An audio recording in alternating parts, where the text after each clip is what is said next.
Estamos em plena fase do plantio em todo o Brasil. Algumas regiões em condições ideais, outras regiões com condições não tão boas. E é nessa fase do início do plantio que as decisões vão determinar grande parte do sucesso da lavoura. E nesse cenário entre expectativas e desafios e o que vem pela frente, como tomar essas decisões, que nós vamos conversar com o engenheiro agrônomo e diretor CEO da Sementes com Vigor, o Pedro Basso. Pedro, seja bem-vindo. Muito obrigada pela tua participação aqui no nosso programa, no nosso Minuto Cast. E vamos falar aí sobre desafios que engloba aí todo o início do plantio. Vamos entender um pouquinho desse cenário, né? A gente sabe que algumas regiões, como eu falei, estão aí em fase já mais assertiva dentro do plantio. Algumas outras regiões um pouquinho iniciando. Aqui no sul, pelo menos, a gente está aguardando. E aí, como que a gente orienta o produtor? O que tu tem para nos dizer desse cenário aí do plantio? Olá, Fabiana, muito grato do convite, uma honra estar aqui podendo falar um pouco sobre plantio, que como nós somos sementeiros na região de Vacaria, tem tudo a ver com o produto que a gente recomenda para os agricultores, né, para todos os clientes em geral, para eles serem realmente assertivos, né. O Brasil é muito grande, imagina que algumas regiões o vazio sanitário termina em 15 de setembro, né, acho que em algumas regiões do Paraná até 7 de setembro, e muito diverso esse Brasilzão, né? A gente vê que o Paraná esse ano avançou muito no plantio, então algumas regiões mais quentes que teve boas precipitações, né? Chuvas acumuladas boas que permitiu fazer um plantio no cedo, pensando na janela do milho safrinha, né? Algumas regiões com falta de chuva, o plantio está um pouquinho mais caminhando a passos lentos, né? Mato Grosso do Sul plantou um pedaço, ainda não plantou muito porque está faltando chuva.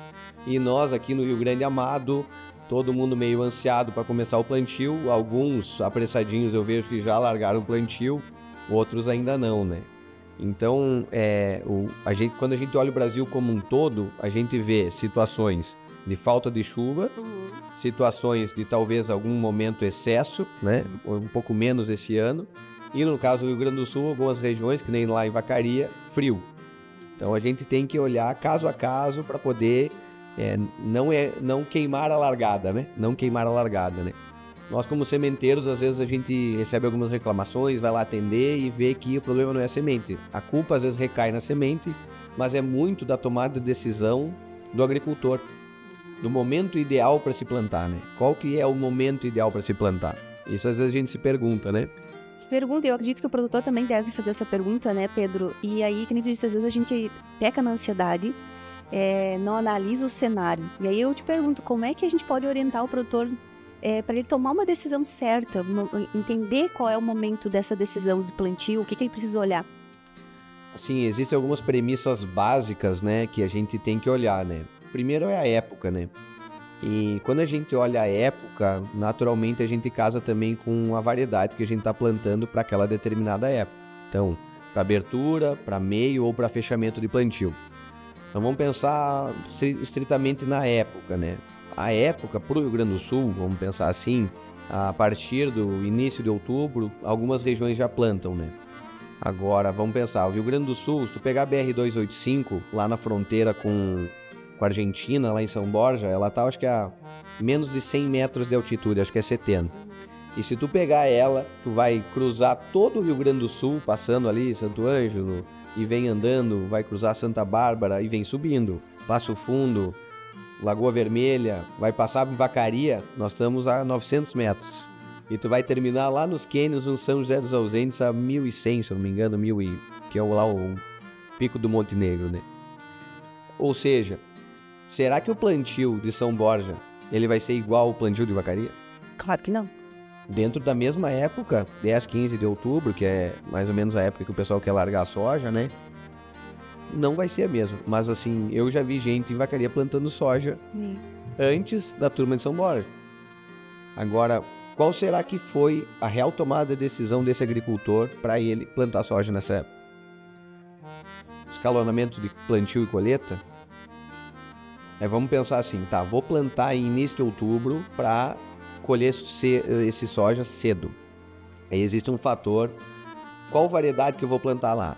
Qualquer variedade que seja, ela vai alongar o seu ciclo. Então, se tu esperasse uma semana para plantar numa condição melhor, hoje nós estamos com chuva e a previsão é para segunda-feira, que vai ser ali a partir de 20 de outubro, vacaria fazer 6 graus. Então, se a gente plantou, não nasceu, choveu, uma chuva pesada que tá prevista, e esfriar, a gente, né, o Ricardo Casa não gosta muito do que a gente fala, deixa uma porta aberta, né, na verdade seria um local de infecção, né, para esses fungos de solo, né, Rhizoctonia, Pythium, Phytophthora, atuar na germinação dessa semente e inviabilizar parte dessa semente, né. Mas o agricultor, ele tomou a decisão porque ele quer colher cedo. Ele, não, eu quero colher cedo, por isso que eu estou plantando cedo. Só que se a gente lembrar da fisiologia, agora vamos avançar um pouquinho, né, no plantio, né? A fisiologia da planta, do soja é uma planta de dias curto. Então ela vai começar a receber um sinal divino, que a gente diz assim, é quando o dia começa a encurtar. O dia começa a encurtar é quando o solstício de verão acontece, que é o dia 21 de dezembro. Então até o dia 21 de dezembro, essa planta que a gente semeou 10 de outubro até 21 de dezembro, ela vai estar com um fotoperíodo crescente, os dias vão estar aumentando. E isso faz ela aumentar o vegetativo dela. Ou seja, o plantio feito entre 10 de outubro e comparado com 20 de outubro, tu não ganha 10 dias de colheita. Tu vai ganhar talvez 3, talvez 4. Porque esses 10 dias que tem de diferença, talvez até 15 dias, eles não se refletem porque a soja alonga o ciclo. Alongar o ciclo significa, aqui no Rio Grande do Sul, porque algumas regiões plantar bem no cedo, ela cresce menos. Mas assim, entre 10 de outubro e 20 de outubro, ela alonga o vegetativo dela, ela cresce um pouco mais, principalmente em regiões altas e frias. Ela vai ter menos vagem no bacheiro, talvez tu tenha mais incidência de doenças no bacheiro, porque é uma planta mais viçosa e maior. E claro, a plantabilidade vai ser crucial, porque com solo frio, solo úmido, solo envelopado, tu vai ter diversas situações, né? Então, primeiro, época de plantio. Tá bem explicado que não adianta acelerar muito, que talvez tu não acelere lá na frente, tá? Um outro momento é assim, uma outra situação realmente é a plantabilidade. E o que tem a ver a plantabilidade com tudo isso? É como que eu cuidei e fiz o preparo do meu plantio de soja. Vamos olhar para o passado. O que você teve no inverno? Se nós estamos plantando 10 de outubro, a gente fez alguma cobertura de inverno. Não tem nada para colher, certo? Se eu tivesse trigo, ou aveia ou cevada, meu plantio seria um pouco mais tarde. Esse ano foi um ano muito frio, né? A gente teve muitas geadas. Uma vacaria lá teve dias de -5, imagina.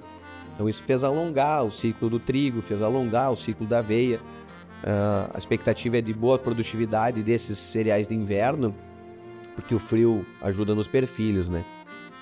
Então, se a gente cultivou uma aveia e a gente fez uma boa dessecação dessa aveia e está com a cobertura bem boa e bem estruturada, a gente vai poder ter um plantio bem feito. Se a gente não tem uma cobertura muito boa, esse é um problema sério. Então, o preparo do cultivo de inverno, né, o preparo do plantio, ele é determinante do que a gente fez de cultivo de inverno. Se tem ervilhaca, se tem só aveia, se tem só centeio, se eu dessequei com antecedência, se eu fiz um rolo faca. Isso são fatores que vão determinar o sucesso do nosso plantio, tá? Quanto mais tarde a gente demora para matar as culturas de inverno, mais biomassa elas fazem, mais matéria seca elas acumulam, mais alimento para o nosso solo. Matéria seca, carbono, matéria orgânica, é toda uma estratégia que a gente vem montando. Aí, se eu plantei talvez uma aveia de ciclo curto, ela já está florescendo, ela morreu com alguma geada, alguma coisa assim, quando vê o cara é obrigado a antecipar o plantio, porque ele já está com pouca cobertura. Mas então esse erro, essa determinação de plantar cedo, porque tem pouca cobertura, foi um erro que ele fez lá atrás. Ou será que ele não teria que ter prestado melhor atenção o que eu estou plantando no meu inverno para ter uma boa cobertura do solo, para evitar plantas daninhas, para ter menos erosão e ter menos envelopamento e ter um bom plantio, um bom estabelecimento de soja. Então esse é um outro fator assim bem primordial, época,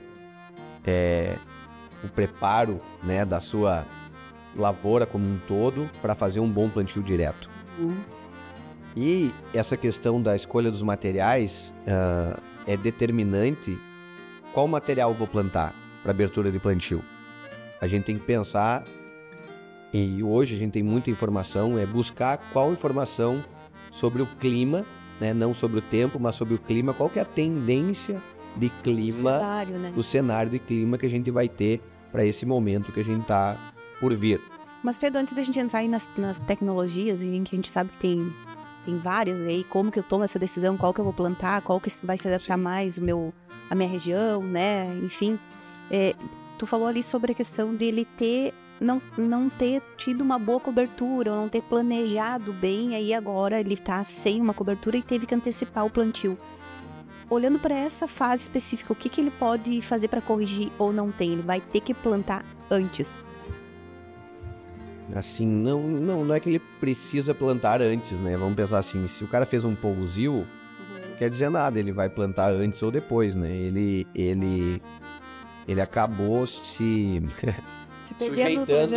sujeitando, entendeu? A ficar sem cobertura. Então ele vai ter que gastar um pouco mais com herbicida do que o usual, ou talvez muito mais do que o usual.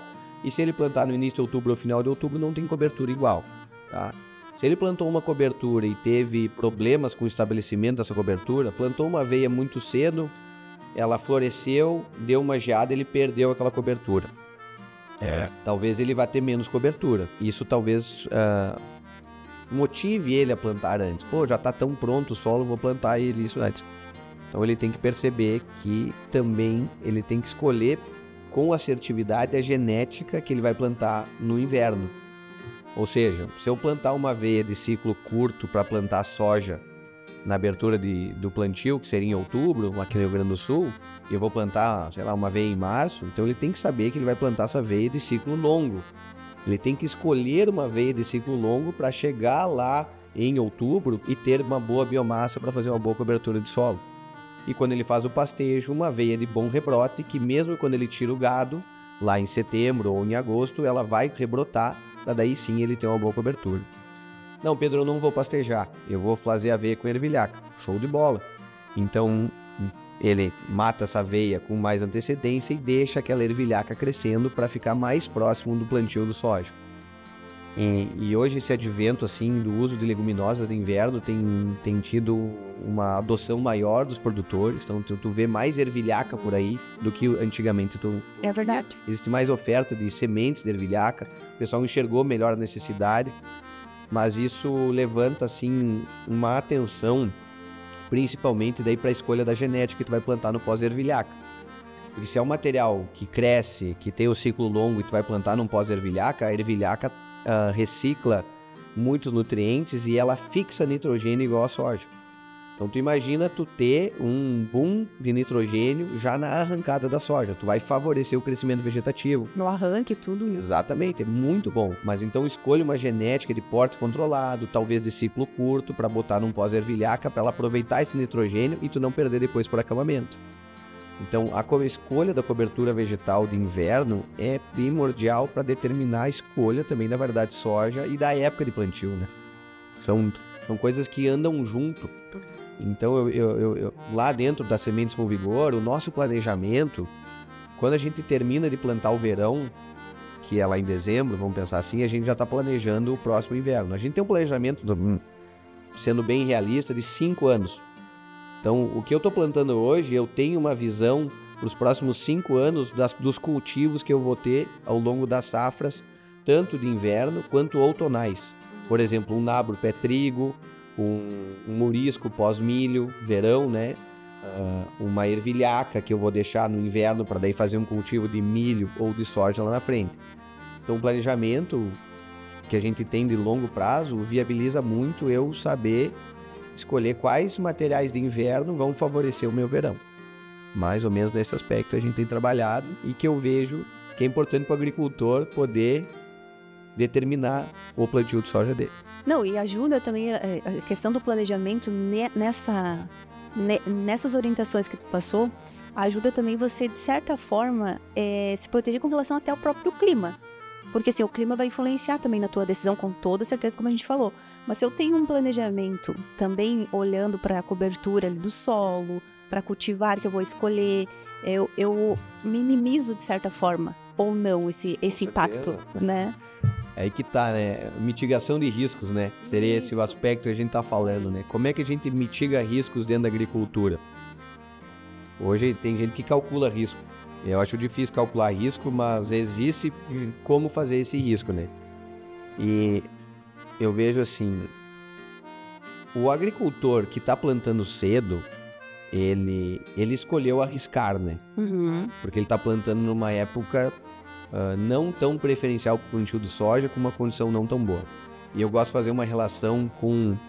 Se você vai num cassino, você vai com quanto dinheiro tu tem sobrando para tu poder ir lá e apostar no cassino. Porque a gente pode fazer essa metáfora para o Brasil inteiro. Pensar assim, no Centro-Oeste, que vai abrir plantio lá final de setembro, com um plantio no pó, sem chover, contando com uma previsão de tempo. Ele está botando dinheiro nas fichas lá. Se ele for o pot lá que ele botou lá na roleta, o número 7 e deu o número 7, ele vai multiplicar por 100, porque daí ele vai acertar em cheio o nascimento do soja e vai acertar em cheio a época de plantio do milho safrinha.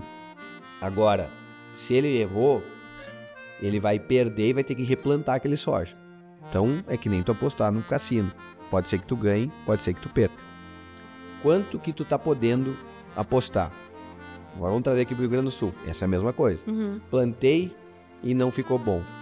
Vou ter que replantar. O quanto que tu tá podendo. Hoje a gente sabe que as margens da agricultura estão muito estreitas. A gente não tá podendo fazer muitas apostas nos cassinos por aí, né? Nas bets, né? Então, eu vejo que a mitigação do risco, ela é essa assertividade e também é essa diversidade. Então, quando a gente começa a trabalhar com diversidade de cultivos de inverno, tanto de coberturas vegetais, que a gente vai dessecar elas no cedo e fazer plantio de soja no cedo, a gente vai ter uma área de aveia, que a gente vai botar o gado, a gente vai ter uma área de ervilhaca, que a gente vai botar um soja num ciclo diferente. Então, a gente começa a plantar diversas variedades na abertura de plantio para mitigar os riscos. Ou seja, vou plantar um material de ciclo mais médio-longo na abertura, para eu talvez escapar da seca de janeiro, e vou plantar também um material precoce, para eu também... A gente nunca sabe exatamente quando é que vai faltar chuva, quando é que vai sobrar, né? Então a gente acaba plantando mais do que uma variedade de soja para poder mitigar esses riscos. E automaticamente esse escalonamento de plantio de coberturas e plantio de cereais de inverno, por exemplo, plantei uma aveia granífera ou uma aveia forrageira ou uma aveia granífera para colher grãos, por exemplo. Geralmente ela vem um pouquinho antes do soja. Então, eu dei uma antes do trigo, desculpa. Então, eu dei uma escalonada no plantio. Então, plantei aveia, colhi aveia, vou plantar início de novembro, meados de novembro. Depois, eu vou colher o trigo, que é de metade de novembro em diante. Então, eu fiz um plantio de outubro, numa cobertura vegetal, fiz um plantio sobre aveia, no início de novembro, até dia 15, e depois eu fiz um plantio sobre trigo, de 15 de novembro em diante. Então, naturalmente, tu escalonou o plantio e tu diluiu o teu risco. Diluiu o teu risco. Que é o que a gente faz, por exemplo, com milho, né? Às vezes tu abre o plantio de milho com hiper precoce, depois no meio da janela tu põe um super e talvez tu fecha com precoce. E isso acaba aumentando um pouco a tua janela de floração e não é que tu vai acertar tudo no olho, né? Da mosca lá na lua, mas algum deles vai dar certo. Pode ser que algum não. Ah, não, Pedro, mas na minha região o melhor é assim, assim, assado. Bom, show de bola. Quando a gente começa a ter dados locais, por exemplo, nós temos um pluviômetro lá que faz 20 anos que a gente tira a chuva e a gente tem uma distribuição pluviométrica da nossa região. Então eu sei que abril é seco para vacaria, eu sei que outubro é um mês que chove bastante, tá? E eu sei que no carnaval a gente não passa sem chuva. É uma coisa divina lá em Vacaria. Carnaval sempre chove. Quer pular carnaval, sai de Vacaria. Então, sabendo disso aí, tô há 10, tô há 15 anos vendo essa repetição desse padrão de chuvas, desse cenário, né? O Molion, que é um meteorologista assim bem polêmico, porque ele diz que o mundo não está esquentando, ele está esfriando e tal. Ele fala muito sobre isso, sobre padrões climáticos e repetições. Não, esse ano está parecido com 98, esse aqui me parece 2007 e tal. Então ele faz essas correlações. Mas por quê? Porque isso é uma análise que a gente faz local, né, da nossa propriedade e enxerga, não, aqui sempre falta chuva em tal época, aqui sobra chuva em tal época. Então tu acaba fazendo o teu plantio conforme isso. E isso é muito importante, essa validação disso, sabe? E poder enxergar a longo prazo. A longo prazo, que eu digo, olhar o passado com bastante anos. Muitos anos se repetem dessa forma. Para daí a gente poder fazer um escalonamento e a diluição dos riscos, né? Sim, porque daí tu consegue analisar o percentual desse risco, né? Se ele é maior, se ele é menor, e aí tomar tuas decisões com mais assertividade. Isso aí, é isso aí. Então, nós, por exemplo, nas Sementes com Vigor, a gente viu, em função dessa chuva do carnaval, que sempre tem uma chuva boa em fevereiro e às vezes falta chuva em janeiro, o que a gente tem feito?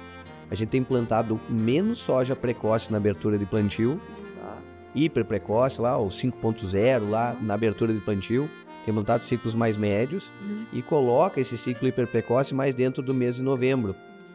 Porque a seca de janeiro vem acontecendo e vem se repetindo, tá? Então a gente faz esse soja encher o grão dele em fevereiro e não em janeiro.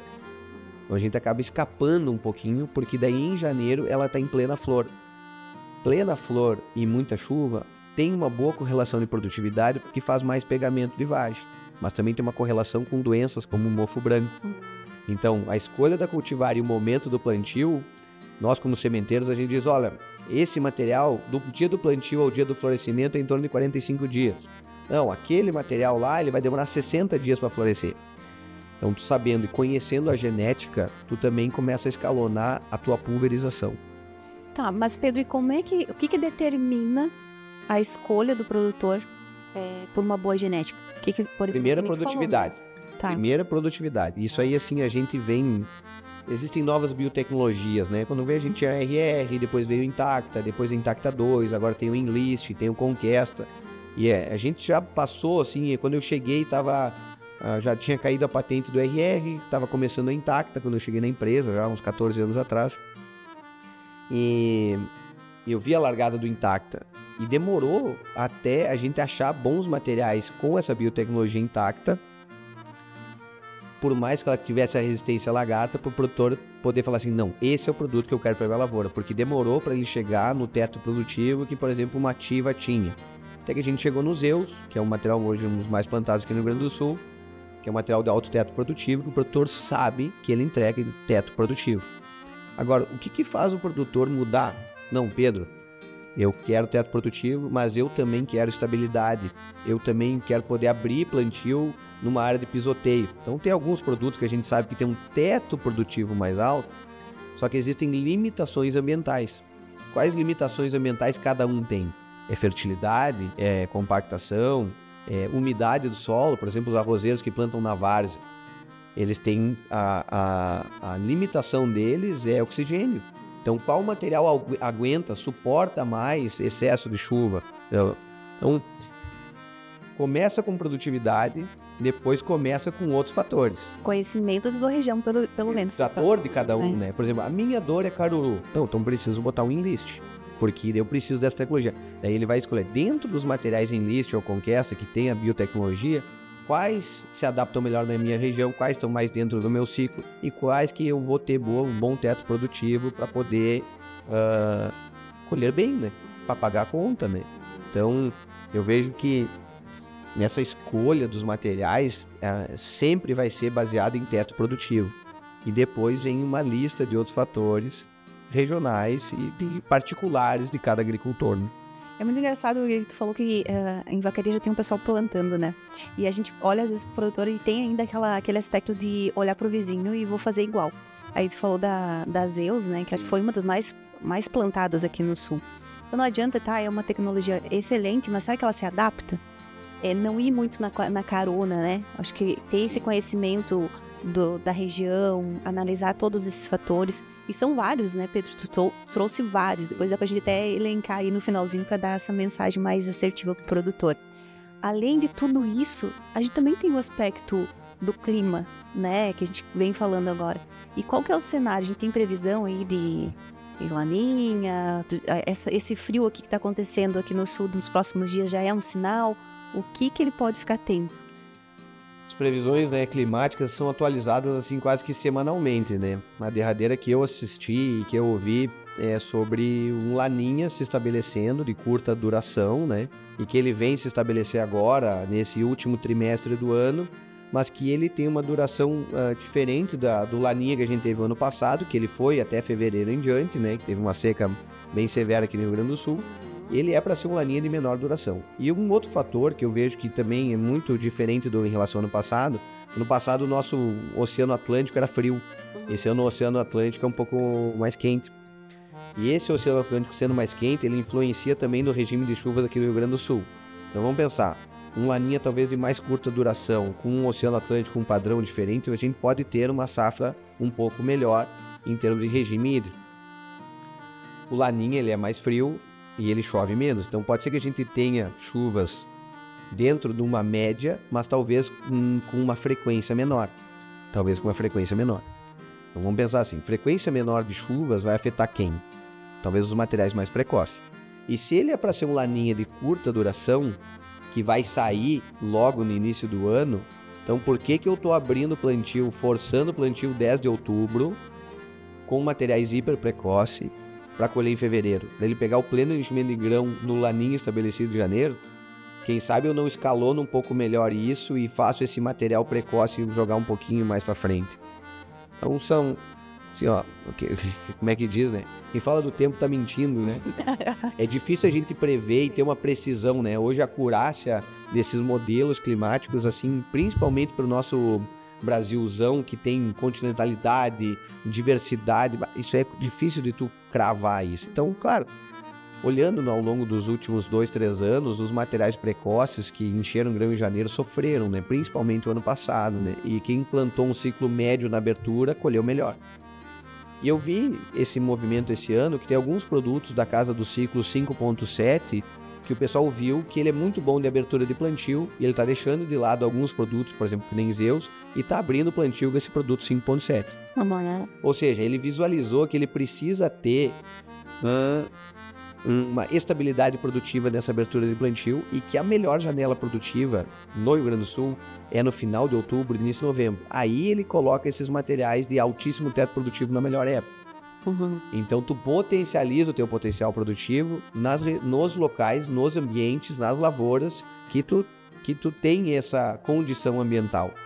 Condição ambiental não só de clima, mas condição ambiental solo, no ambiente que ele está cultivando, né? Então, olhar o clima ajuda muito a tomar decisões, né? Então, o clima baseado no histórico local vai fazer essa tomada de decisão ser alterada, né? Então, por exemplo, é um ano de El Niño no inverno. Cara, vamos diminuir o trigo. Então, tu vê que todo mundo diminuiu o trigo. E eu acho que isso também está influenciando essa corrida para plantio. Plantio antes, né? Claro. É verdade. Porque assim, o cara plantou menos trigo, talvez o cara tenha uma área de pousio, o cara tá milho também, principalmente na região de Vacaria não aumentou milho. O milho verão vem diminuindo. Ele aumentou em relação ao ano passado? Sim, ele aumentou, mas ele ainda é muito pouco. Mas também já tem a condição comercial? Ou tu acha que não? Com certeza, o cara tá olhando o risco, né? É muito mais arriscado e muito mais oneroso plantar milho, né? Exige mais adubação, exige mais ureia, semente de milho é mais cara, né? R$1.000 e poucos um saco de milho, e vai 1,2 sacos por hectare. Então, existem fatores que, assim, são justificáveis não plantar milho. É super entendível isso. Mas isso não é uma desculpa que, tô parado, não plantei trigo, não plantei milho, vou largar o soja. Opa, peraí, meu amigo. Agora, por causa disso, tu vai arriscar o teu soja? Cara, começa a plantar um pouquinho mais tarde. Nós estamos na melhor janela. A previsão de tempo é chover agora e ficar uma semana de tempo bom. Pô, cara, começa então com esse tempo bom. Sim. Bem nesse aspecto, assim, que eu vejo que o agricultor tem que repensar realmente para depois não ficar reclamando. Porque eu colhi mal, porque eu plantei e não nasceu. Bom, mas... Qual estratégia você adotou para nascer bem, para colher bem? E principalmente para não jogar a culpa ali na semente, no vigor da semente. Com certeza, porque cai tudo na semente, né? Exato. Então, assim, um outro fator que a gente vem conversando também já está dentro, assim, da conversa que a gente teve, né? A temperatura do solo, né? Isso é primordial, nós temos uma temperatura aí acima de 20 graus, né? É diferente do milho, né? Milho com 15, 18 graus o pessoal planta, ele é uma semente com um outro padrão, é uma outra espécie, é um outro padrão fisiológico comparado com soja, né? O soja ele exige mais, o soja ele é mais tropical, ele precisa de mais calor para germinar e se estabelecer bem, né? Milho existe uma correlação. Na nossa região eu vi gente plantando milho 5 de setembro. Ficou 12 dias para sair do chão, para apontar esse milho. Então imagina quanta energia ele gastou. Ele vai ser uma planta que não vai ter o potencial produtivo igual uma outra que nasceu em 5, 6 dias. E a soja é a mesma coisa. Então se a gente plantar com solo muito frio, que ela demora a germinar, abre porta para fungos e sofrer mais, né? Então eu vejo que a turma assim... O risco de replantio, né, Pedro, é gigante, né? Existe um risco forte, né? E nós, como sementeiros, a gente tem padrões de avaliação para poder dizer, olha, realmente a culpa é a semente ou não é, né? Para a gente mitigar esse risco dentro da produção de sementes, o que a gente faz? A Fabiana foi lá em casa carregar semente de soja, ela levou o caminhão dela lá, a gente vai, no dia que carrega, eu tiro uma amostra da semente que tu carregou e ponho a fazer uma germinação na areia. Que daí Pedro, plantei e não nasceu aqui, ou nasceu metade. Não, mas peraí, no dia que tu saiu, tá aqui a análise. A germinação era 90 e poucos por cento, o vigor era tanto. Tá aqui o padrão da semente que tu tirou. Agora, qual que é a condição que tu deu para ela expressar isso aqui? Por mais que o vigor seja acima de 90, se a gente plantar numa condição muito problemática, não vai se estabelecer conforme manda o protocolo. Exato.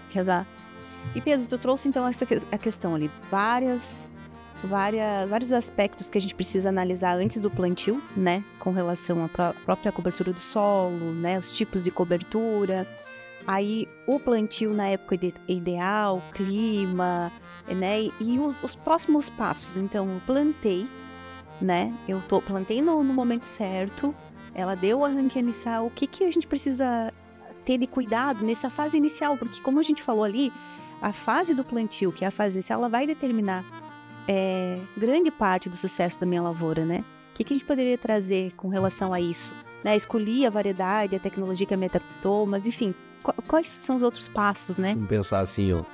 Escutei a recomendação do bom agrônomo, comprei uma boa semente, fiz uma boa cobertura, dessequei no momento correto, plantei no limpo. Uma coisa que a gente tem que fazer, use pré-emergentes, principalmente para quem tem problemas de caruru e losna. Caruru mais ainda, né? Porque ele tem fluxo de nascimento. Escolher um bom pré-emergente e aplicar no momento certo. Ou antes do plantio, muito próximo do plantio, ou pós-plantio, antes do nascimento. Então, antes da soja nascer, teria que fazer um bom pré-emergente para a gente ter uma boa cobertura vegetal.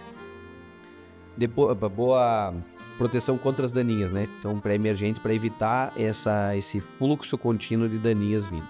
Depois, o maior cuidado que a gente tem que ter inicial, principalmente aqui no Rio Grande do Sul, são o controle das daninhas que vão vir em pós-emergência, tá? A mato-competição, né, que seria assim a competição que tem entre soja e as daninhas, quanto mais cedo fizer o controle, menos competição acontece. Então, plantar no limpo ajuda a soja a nascer no limpo e ter menos competição. Quando começa a nascer, escolher o momento ideal para fazer o controle dessas daninhas, porque depois, matar por vingança, tu já perdeu a produtividade. Então, isso é uma coisa que a gente fala assim, às vezes tu vê uma soja lá em V3, V4, às vezes V5, o pessoal aplicando com um mato grande do tamanho da soja. Bom, tu já perdeu produtividade lá. Por mais que tu controle as plantas daninhas, tu já perdeu produtividade. Esse aspecto é muito importante. Agora vamos olhar um pouco pragas, né?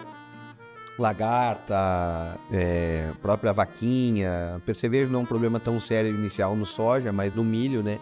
Mas é importante a gente ter um cuidado muito com isso. Só que esse cuidado inicial, ele é muito mais barato quando a gente usa na semente, né? Então, tu usar um bom inseticida no tratamento de sementes te auxilia nos próximos 20, 25 dias a ter um controle de algum ataque de pragas que a gente venha a ter inicial. Lagarta da rosca, que é uma lagarta de hábito subterrâneo, como é que tu vai aplicar um inseticida para entrar no solo? Só via tratamento de sementes para fazer um bom controle, né?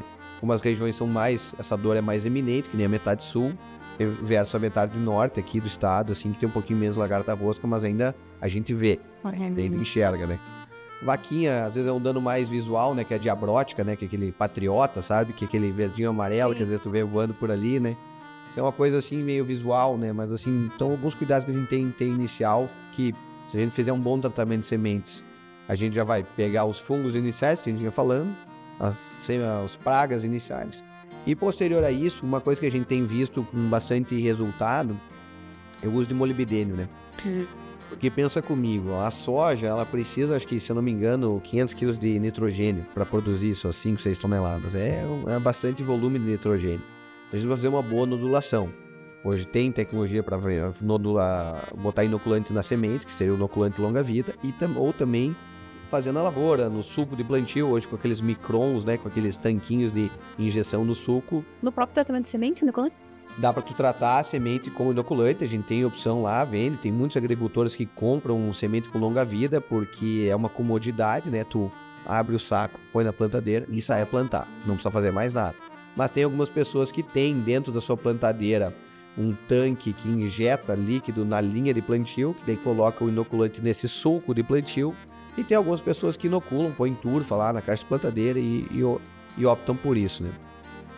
Agora, como que tu favorece esse Bradyrhizobium, que é o inoculante da soja, para ele poder pegar esse nitrogênio do ar e colocar na soja? Uma boa nodulação, corrigir o pH. O pH é algo primordial para tu ter boa nodulação, tá? Então, existem alguns trabalhos que mostram que abaixo do pH 6 nodula menos. É difícil, às vezes, pela reacidificação natural do solo, tu ter um pH próximo a 6, tem que botar um tanto de calcário. E calcário não é uma coisa que tu faz um dia antes de plantar, né? Tu tem que ter um planejamento para poder fazer esse calcário e ter esse pH mais próximo do 6 possível, né? Quando a gente não tem isso, o pH abaixo de 6, abaixo de 5,5, o molibdênio começa a ficar menos disponível. E o molibdênio ajuda muito na nitrato redutase, que é a maneira que a soja usa para captar esse nitrogênio. Então a gente tem visto bons resultados nas primeiras aplicações de glifosato botar o molibdênio. Isso ajuda muito na nodulação. Tanto que a gente tirou o molibdênio da semente. Porque o que a gente viu? Eu estava colocando uma carga de micronutrientes na semente, que às vezes o cliente reclamava que a semente nascia com os cotilédonos amarelos, ela nascia e estava amarelando, porque o cobalto e o molibdênio, o cobalto principalmente, faz uma inibição do ferro e deixa esse cotilédon em amarelo. Então, pessoal, vamos fazer o seguinte, vamos tirar isso aí da semente e vocês joguem aéreo. E tá meio que um padrão, todo mundo já meio que entendeu que é de primordial o uso o molibdênio nas primeiras aplicações de herbicidas lá, que vai ajudar muito nessa nodulação. E tem um bom efeito, eu vejo que a gente tem feito isso, tem bons produtos para usar aéreo, a gente tirou um pouco da carga da semente, porque imagina a carga de responsabilidade que está botando a semente. É o inseticida, é o fungicida, é o enraizador, sim, é o adevo mais o molibdênio, daí tem o longa-vida, daí o cara quer botar mais um bacilos, alguma coisa, daí tem agora os nematicidas, também é outro problema muito sério, nematóides, né? Se não, peraí, tudo isso na semente, vamos ver, falta espaço para a própria semente, né? Caudas muito pesadas, né? Carga, né? Então a gente começou a tirar um pouco dos micronutrientes em geral e está trabalhando mais com indutores de resistência, outro tipo de associação dentro da semente, para daí, posterior a isso, o agricultor fazer no aéreo. A gente tem recomendado e eu vejo que tem sido feito de amplo uso. Então são algumas das recomendações que a gente tem, assim, iniciais, né? Controle de ervas daninhas, fazer uma boa nutrição para que se necessita naquele momento ali. E posterior a isso, daí vai uma aula que não cabe a mim, eu acho, a falar. É isso aí. Outro podcast. É isso aí. Pedro, só voltando assim à questão, eu acho que o tratamento, acredito, e tu vai concordar que o tratamento de semente não tem nem como discutir isso, né? É essencial e faz parte da rotina, da escolha do produtor. Mas voltando à questão das tecnologias, eu às vezes fico me perguntando, diante de tantas tecnologias que a gente tem hoje no mercado, dizer que existe a melhor tecnologia, né, que vai me atender, eu acho que não existe a melhor, existe aquela que a gente realmente olha para o meu ambiente e escolho ela. Mas o que a gente tem disponível? Se a gente pudesse fazer elencar aí hoje, tu trazer para nós quais as cultivares, o que a gente tem disponível no mercado, o que vem aí pela frente com relação a essas novas tecnologias, a gente pode dar um panorama aí pro produtor? Assim, o que serve para nós, né? Eu acho que essa seria o resumo, assim, dessa tua pergunta, né? Porque eu escutei um áudio, esses aí de Instagram que roda por aí, né? Não, eu parei de ir em palestra aí de cooperativa e de revenda. Dia de campo. Mais essas palestras de jantar da noite, assim, né? Porque toda essa palestra que eu vou é 5 sacos a mais, eu já tô colhendo 140 sacos por hectare se eu usar tudo que estão me oferecendo, né? Usa o meu esse, tu colhe mais tanto, né? Então, claro, quando existe a dor, quando existe o problema e tu tem o remédio para solucionar, sim, existe um ganho de sacos por hectare. Tenho nematóides, coloquei o nematicida, colhi mais. Tenho problema de plantas daninhas, usei uma biotecnologia que controla aquelas plantas daninhas, colhi mais.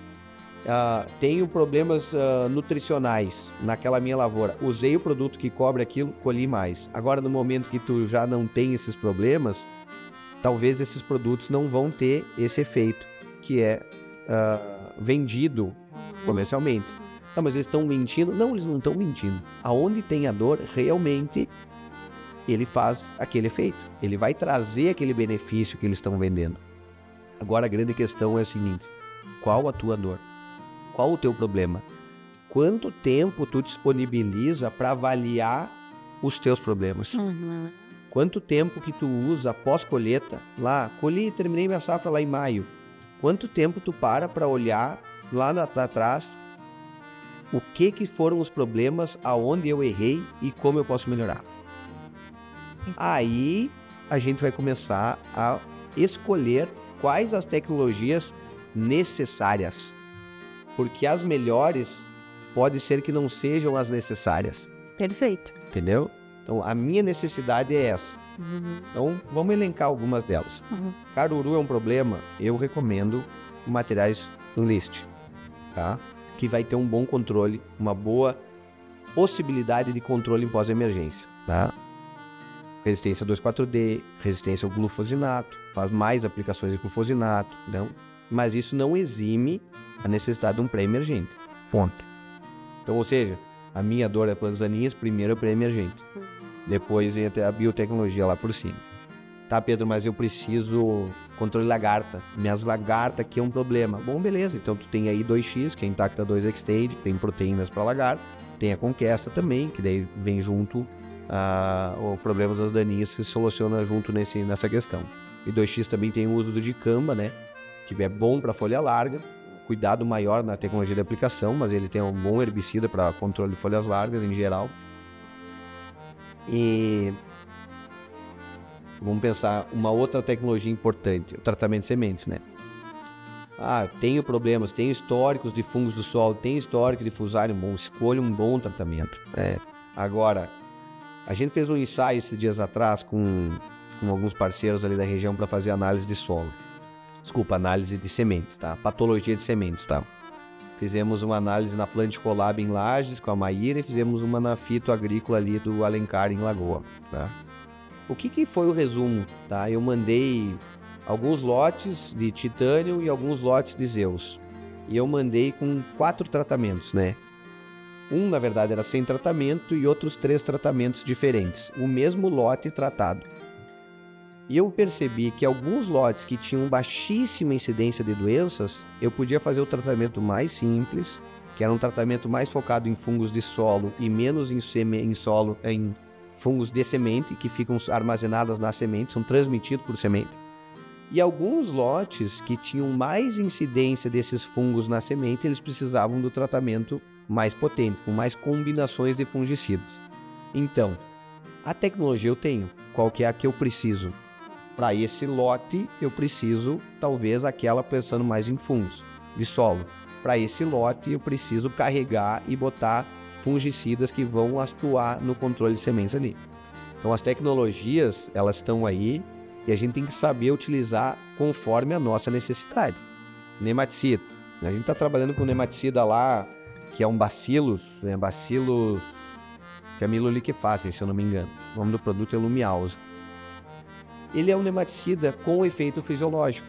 Então a gente viu que a gente não tem problema de nematóides, mas ele tem um efeito fisiológico. Então assim, essa tecnologia é para nematóides, mas ele me entregou um ganho secundário, que é um efeito fisiológico de volume de raiz, de vigor de planta.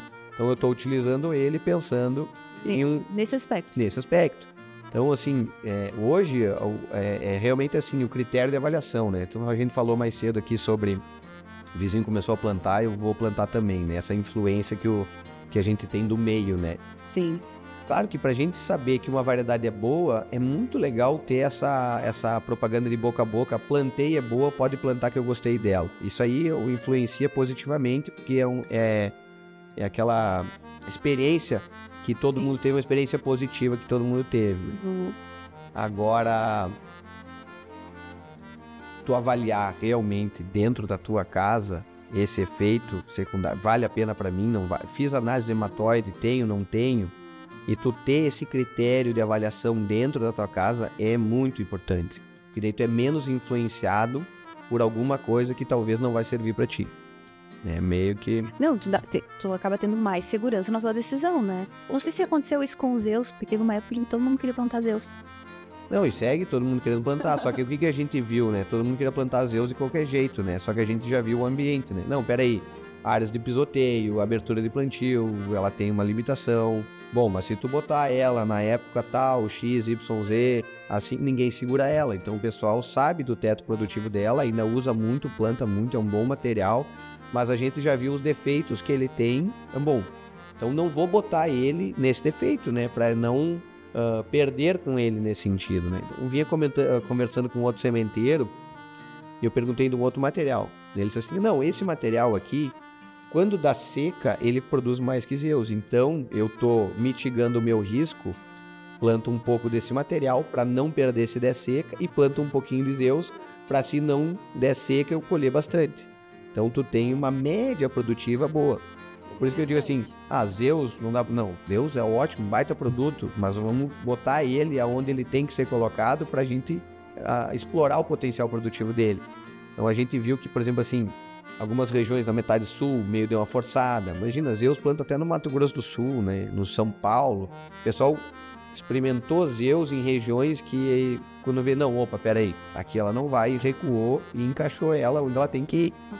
E esse é o caminho natural das coisas. Sim. Eu vejo que nós, como sementeiros, temos uma responsabilidade social perante isso. Verdade. Porque nós temos que chegar para o agricultor e falar, olha, esse material, o local dele para o senhor, o agricultor, colher o máximo possível é aqui. Se o senhor sair dessa janela de plantio, dessa população, desse momento, então troca de material e planta outro material. Então o sementeiro tem essa influência e eu vejo que a gente tem essa responsabilidade de ser assertivo, né? Ninguém é dono da verdade. A gente vai fazer as nossas recomendações e pode ser que um ano dê muito diferente do que a gente veio fazendo, porque todo ano a gente tem novidade. A gente plantou um ano antes e teve uma observação de um ano para a gente fazer a recomendação. Pode ser que passou aquele ano e a gente viu, opa, tem que mudar um pouquinho essa recomendação. Então, tem alguns materiais que a gente viu, que eu vou dar um exemplo, que é o trovão, né?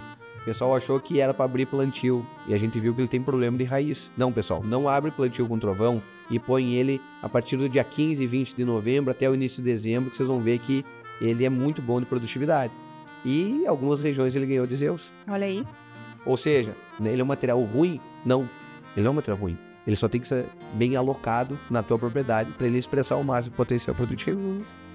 Por exemplo, nós usamos trovão num pós-ervilha. Bastante nitrogênio, fertilidade alta, plantio um pouco mais tarde, colhemos super bem dele, entendeu? Agora a gente vem trocando os materiais, né? O trovão, assim, eu vi que o pessoal já tirou um pouco o pé, foi para outras regiões, porque o pessoal quer plantar o precoce um pouco melhor de raiz, que geralmente planta um pouquinho mais cedo, né? Eu já venho substituindo com alguns outros produtos. Então, Pedro, a gente falou de várias questões ali, se a gente for orientar o produtor, né? Então, na verdade, não existe uma receita certa, acho que dá para dizer isso, né? Certeza. O que a gente poderia falar primeiramente, o conhecimento da sua região, um planejamento estratégico do olhar ali dele com relação ao que acontece ali no meu ambiente, né?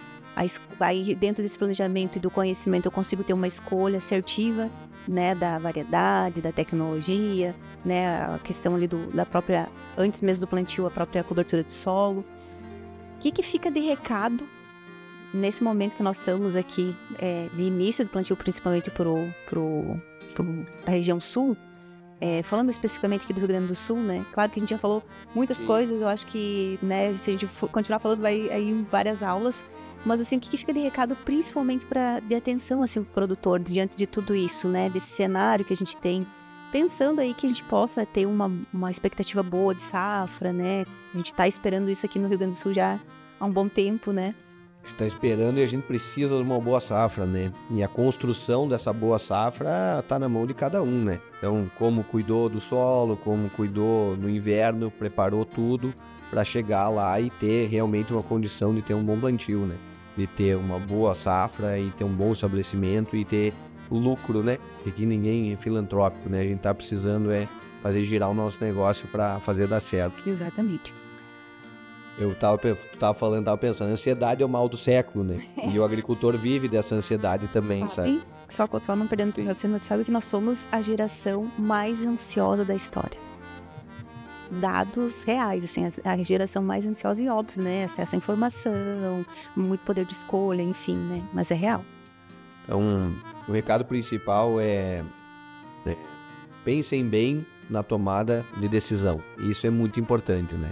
Essa tomada de decisão ser baseada em dados, ser baseada numa boa avaliação, para daí sim a gente poder ter assertividade.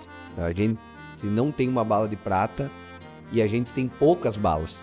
Essa é a grande questão. A gente tem poucos tiros para dar, né? Por quê? Porque a gente já está com, né, o couro sofrido de muitos anos não colhendo bem.